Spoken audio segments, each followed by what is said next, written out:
Soomaaliya Itoobiya waa duulaan waxay qaadatay Itoobiya go'aan madax banaanida Soomaaliyana halis ku ah waxaan ka codsanayaa barnaamijkan si degan inaad u daawato aragtidaadana aad qaybta comments-ka igu reebto hadduu Allah idmo wafdi ballaaran oo hogaaminayo ra'iisul wasaaraha Itoobiya ayaa u safri doona magaalada Hargeysa xarunta maamulka Soomaaliland go'aanka safarka wafdiga ra'iisul wasaaraha ayaa yimid kadib markii ay Itoobiya ogaatay wafuud heer caalami ah oo ka socda dalka Masar inay tagi doonaan magaalada Muqdisho xarunta wadanka Soomaaliya ara ay ka qaadeen wafdigaasi Masar ka socday Muqdisho tagaya ayaa ra'iisul wasaaraha iyo wafdigooda waxa ay qaateen go'aan ah in ay iyaguna u safraan iyagoo aanan waxba kala hadlin dawladda federaalka Soomaaliya magaalada Hargeysa xarunta maamulka Soomaaliland haddaba wafdiga ra'iisul wasaaraha qorshahoodu waa inay Hargeysa tagaan ra'iisul wasaaraha Itoobiya dawladda federaalka Soomaaliya heegan ayay ku jirtaa xagga hawada waxayna dawladda federaalka qaadatay maanta go'aan ah in aynan jiri doonin wax diyaarada oo Hargeysa ka degaya waa la mamnuucay 12kii xalay saqdhexe wixii ka dambeeyay diyaaradii Hargeysa ka tagi lahaa ra'iisul wasaaraha Itoobiya wuxuu wataa go'aan ah si kastoo noqoto inuu Hargeysa ka dego dhinaca magaalada Hargeysa garoonka Egal International Airport warbixintii ugu dambeysay waxay sheegaysaa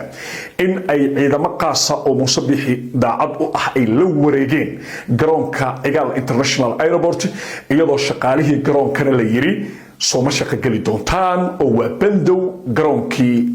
diyaaradaha magaalada Hargeysa موسى وحو ديار غروبيا وفدغا رئيس الوزراء إثيوبيا هرغيسا تغي دونا dhinaca kale garoon ku yaala magaalada Jigjiga xarunta maamulka deegaanka Soomaalida Itoobiya ayaa lagu soo waramayaa isagana xalay in bandow lagu soo rogay waxa dhici karta inuu ra'iisul wasaaraha Itoobiya uu xalay seexday magaalada Jigjiga sababta Jigjiga airportkeeda loo geliyay bandowna waa inuu ra'iisul wasaaruhu halka ku sugan yahay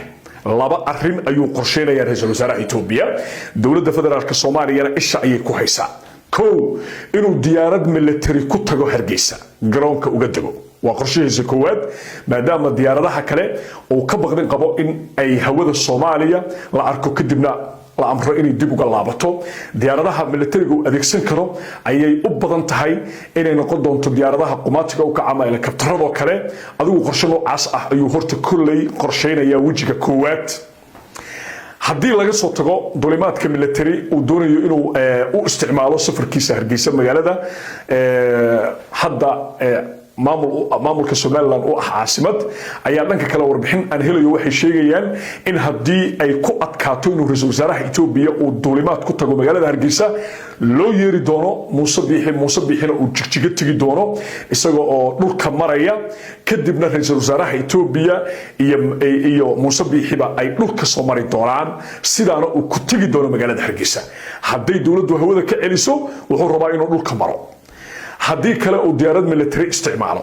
waxa ka go'an ra'iisul wasaaraha Itoobiya in saacadaha lagu soo aadan uu tago magaalada Hargeysa xarunta maamulka Somaliland waxaan oo dhan marka wuxuu u qaadanayaa wafdiga Muqdisho tagaya ee Masar ka socda wuxuu u arkaa wafdigaas iyo tilaabta dawladdu ay wafdigaasi Masar ku soo dhaweynayso inay dhabarjab ku tahay maamulkiisa maanta Soomaaliya iyo Itoobiya ayaa kala baxaya muwaadin kasta oo Soomaaliyeed haddaad siyaasadda iyo arrimaha kaleba aad dawladda ku haysato maanta bal intaad duubto halgan buuxa oo adag baynu wada gali doonaa waxa inoo go'aana in wafdiga ra'iisul wasaaraha Itoobiya si kastoo noqotoba aynu ka wada hortagno muuqaalka sheer garee aragtidaada dhiibo barnaamijkan mid lamid ah intaanu ku kulmi doonana waa Cabdullaahi Bilwaan oo idin leh nabadgeliyo